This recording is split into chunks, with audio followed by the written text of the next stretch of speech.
আসসালামু আলাইকুম, সবাইকে ঈদ উল ফিতরের শুভেচ্ছা। স্বাগত জানাচ্ছি আরটিভির সন্ধ্যা সংবাদে। শুনছিলেন মার্কেন্টাইল ব্যাংক শিরোনাম। পুরোটা সংবাদ জুড়ে আপনাদের সাথে রয়েছে আমরা দুজন, আমি নুসরাত সুজানা এবং একই সাথে রয়েছে আমি আফসানা সুরাইয়া। এবার বিস্তারিত সংবাদ জানাবো। সারা দেশে যথাযোগ্য মর্যাদায় উদযাপিত হচ্ছে মুসলমানদের সবচেয়ে বড় ধর্মীয় উৎসব পবিত্র ঈদ উল ফিতর।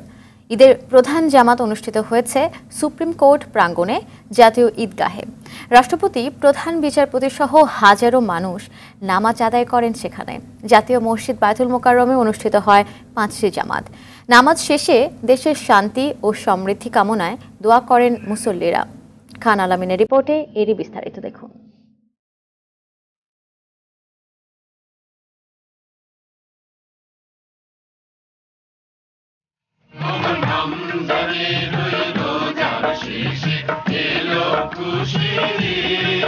এবারের ঈদটা শুধু খুশির নয়, স্বস্তিও বয়ে এনেছে দেশের মানুষের জন্য। 20 দিনের তীব্র দাবদাহের পর ঈদের আগের দিন বৃষ্টির শীতল হাওয়া শান্তির পরশ বয়ে আনে। ঈদের সকালটাও ছিল মনোরম, উপরে নীল আকাশ আর নিচে হিমেল হাওয়ায় ভরপুর। হাজার হাজার ধর্মপ্রাণ মুসলমান নির্ধারিত সময়ের আগেই দলে দলে জাতীয় ঈদগাহে ছুটে যান। শৃঙ্খলা রক্ষায় সারিবদ্ধভাবে প্রবেশ করেন ঈদগাহ ময়দানে। আবাল বৃদ্ধ এসেছেন নতুন জামা কাপড় পরে, সবার চোখে মুখে ঈদের আনন্দ।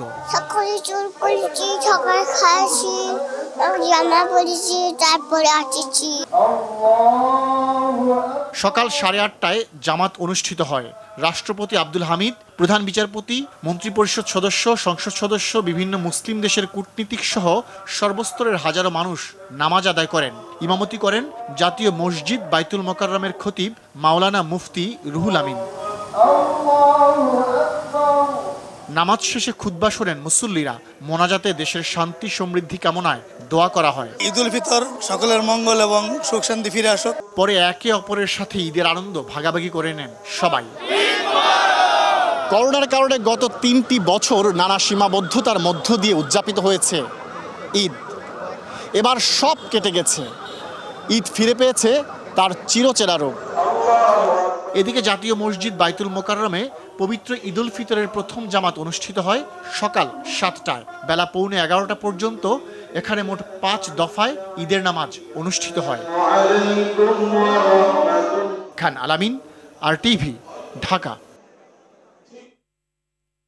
সারা দেশে ব্যাপক উৎসাহ, উদ্দীপনা ও আনন্দ ঘন পরিবেশে উদযাপিত হচ্ছে পবিত্র ঈদ উল ফিতর। সকাল থেকেই বিভিন্ন মসজিদ ও ঈদগাহে জামাতে অংশ নেন ধর্মপ্রাণ মুসল্লিরা। নামাজ শেষে দেশ ও জাতির সমৃদ্ধি কামনায় মোনাজাত করা হয়। মুসল্লিদের শান্তিপূর্ণ নামাজ আদায়ে নিরাপত্তায় কাজ করে আইনশৃঙ্খলা রক্ষাকারী বাহিনী।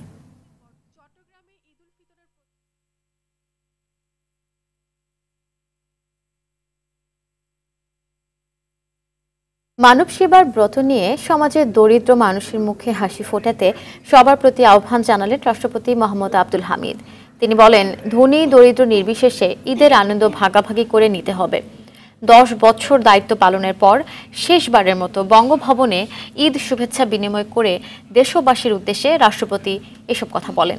বঙ্গভবনে সকাল 10টা থেকে 11:30 পর্যন্ত বিদেশি কূটনীতিক, রাজনৈতিক দলের নেতাকর্মী, সমাজের বিশিষ্ট ব্যক্তি ও বিভিন্ন শ্রেণী পেশা মানুষের সঙ্গে ঈদের শুভেচ্ছা বিনিময় করেন রাষ্ট্রপতি।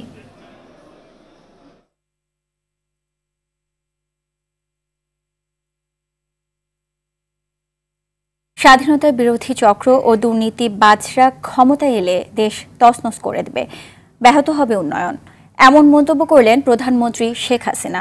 উন্নয়নশীল দেশের মর্যাদা ধরে রেখে সামনে এগিয়ে যেতে সবাইকে সজাগ থাকার আহ্বান জানান তিনি। মায়ের মমতা নিয়ে দেশের মানুষের সেবা করায় কথা তুলে ধরে প্রধানমন্ত্রী বলেন, গ্রামে ঈদ করাটা অত্যন্ত আনন্দের। রমজানে সাধারণ মানুষের পাশে দাঁড়ানোয় দলীয় নেতাকর্মীদের ধন্যবাদ জানিয়েছেন প্রধানমন্ত্রী। রুহুল আমিন তুহিন জানাচ্ছেন বিস্তারিত। প্রতি বছর যে দিনটির অপেক্ষায় থাকে সাধারণ মানুষ, করোনার প্রকোপ কাটিয়ে 3 বছর পর আবারও তেমন দিনে সাধারণ মানুষের পদচারণায় মুখরিত গণভবন চত্বর। সকাল 10:30টায় আয়োজনে এসে গণভবনে আসা সর্বস্তরের মানুষের সঙ্গে ঈদ শুভেচ্ছা বিনিময় করেন বঙ্গবন্ধু কন্যা শেখ হাসিনা।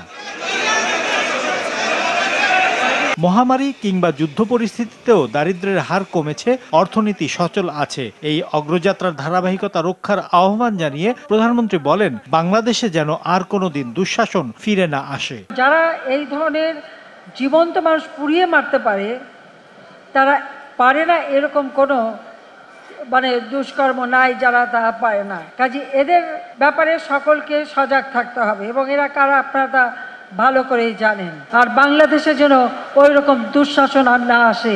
যোগাযোগ ব্যবস্থার উন্নতি হওয়ায় সবাই স্বাচ্ছন্দ্যে ঈদ করতে গ্রামে যেতে পেরেছে উল্লেখ করে প্রধানমন্ত্রী উন্নয়নের ধারা অব্যাহত রাখার তাগিদ দেন।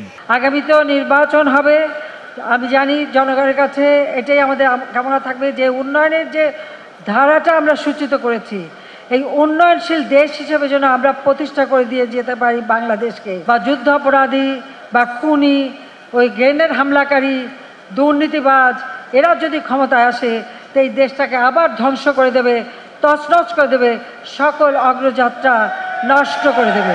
পরে প্রধানমন্ত্রী গণভবনে প্রধান বিচারপতি, 3 বাহিনী প্রধান সহ বিশিষ্টজনদের সাথে শুভেচ্ছা বিনিময় করেন। ধন্যবাদ জানাই আমাদের দলের নেতা কর্মী, আমাদের সহযোগী সংগঠনের নেতা কর্মী।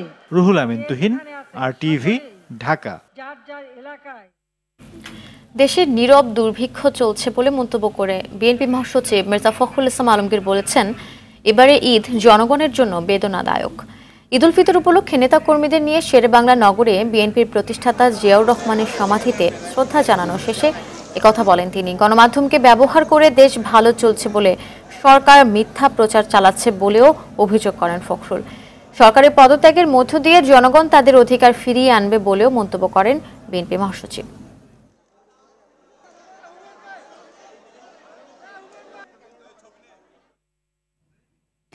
ঈদ উৎসবের অন্যতম অনুষঙ্গ নতুন সিনেমা।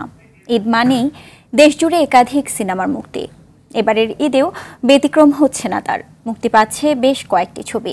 এই ছবিগুলোর মধ্যে দর্শকদের আগ্রহে শীর্ষে আছে সাকিব খান, শবনম বুবলি অভিনীত বেঙ্গল মাল্টিমিডিয়া প্রযোজিত লিডার আমি বাংলাদেশ মুভিটি।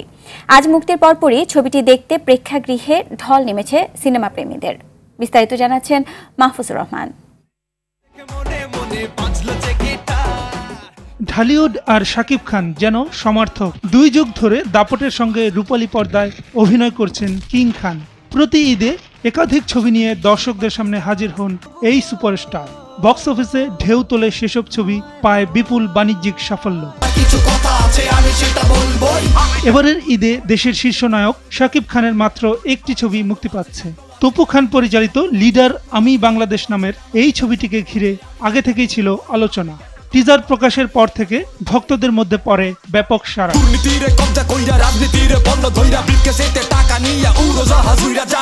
আজ দেশ জুড়ে 100 সিনেমা হলে মুক্তি পেয়েছে লিডার আমি বাংলাদেশ।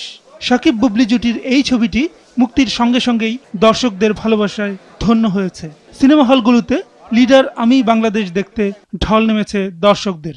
ওই চরিত্র থেকে বর্তমানে যে চরিত্রটা করছে এটা একটু অন্যরকম ছিল, এই জন্য আমাদের ফ্যামিলি নিয়ে আসছি, তো সবারই খুবই ভালো লাগছে।